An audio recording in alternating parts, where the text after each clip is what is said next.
maneno aliyasema rais kwamba msiende kuchagua watu wasiofaa, chagueni watu wanaofaa. Hili ndio tamko nimelikubali, kwamba rais yuko sahihi, kwamba chagueni watu wenye uwezo, msije mkanunuliwa na watu mkaweka watu wa hovyo eti kwa sababu tu huyu katoka ndani ya CCM basi atakuwa ni mtu mzuri. Hapana, wako watu wa hovyo wako nyuma ya CCM wananyemelewa wapate nafasi ili waje watatue matatizo yao ya njaa. Lakini kama tutateua watu, tutachagua watu wenye moyo wa dhati wa kuguswa kwamba mimi na, kwa sababu unapokwenda kwenye siasa usiende kwa kutafuta maslahi yako, nenda kwa kukerwa, kwa kuumizwa kwamba fulani alikuwa waziri mbunge kwa miaka 10, miaka 5, hakuna alichokifanya. Nataka niende mimi niwatumikie wananchi wangu. Hiyo ndio siasa.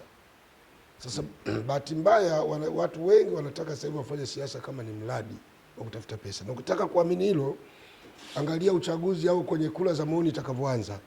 Kuna mlolongo wa wasomi chungu mzima, madokta, watu wana masters zao, wana taaluma ya kutosha, wengine madaktari wanatibu hospitali, majenerali dokta. Sasa kwa nini msikae huku mkatumikia umma? Kwani mpaka mkagombea ubunge? Nini? Anataka milioni 17, 18 kwa mwezi. Na anataka posho. Anataka fursa za kwenda kupiga na yeye. Mimi nafikiri kama alivyosema rais tusifanye hivyo.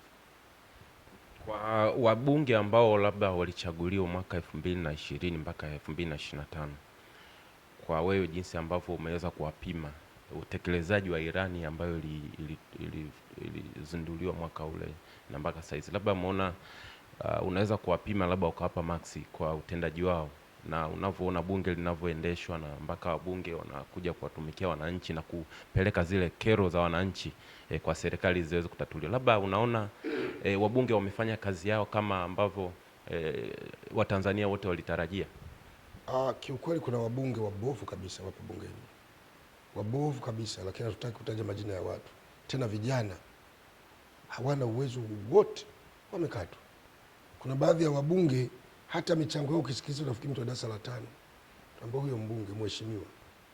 Sasa na ndio maana rais akasema tusirudie watu kama hao, tuwekeni watu wanaweza wakauzika, tusitumie nguvu namna ya kuwanadi.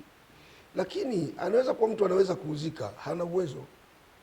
Mkimuuza anauzika, lakini hana uwezo kukaa bungeni kuweza kuieleza serikali mahitaji ya watu wake ndani ya jimbo. Tunahitaji watu wa namna hiyo. Ya hao ndio tunaohitaji. Kauli kama hiyo ambayo ameitoa rais sasa ya kusema msiniletee wabunge kama kina, alitumia neno kama kama Gwajimanization, yes, alitumia lugha kama hiyo.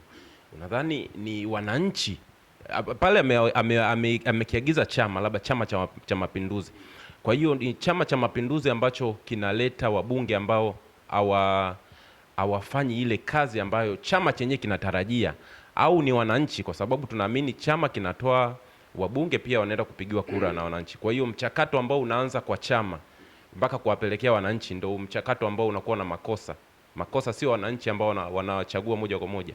Kwa hiyo chama labda kirekebishe katika uteuzi wake, labda anamaanisha hivyo, au labda anatoa message gani kwa kutumia kauli, labda chama ndio kina makosa zaidi ya. Ngoja nikwambie ndugu mtangazaji, kwanza watu wajifunze na wawe wa kweli na wakumbuke, Gwajima hakuteuliwa na chama cha CCM. Watu wao kwa Gwajima hakuteuliwa na CCM. Gwajima alikataliwa na CCM.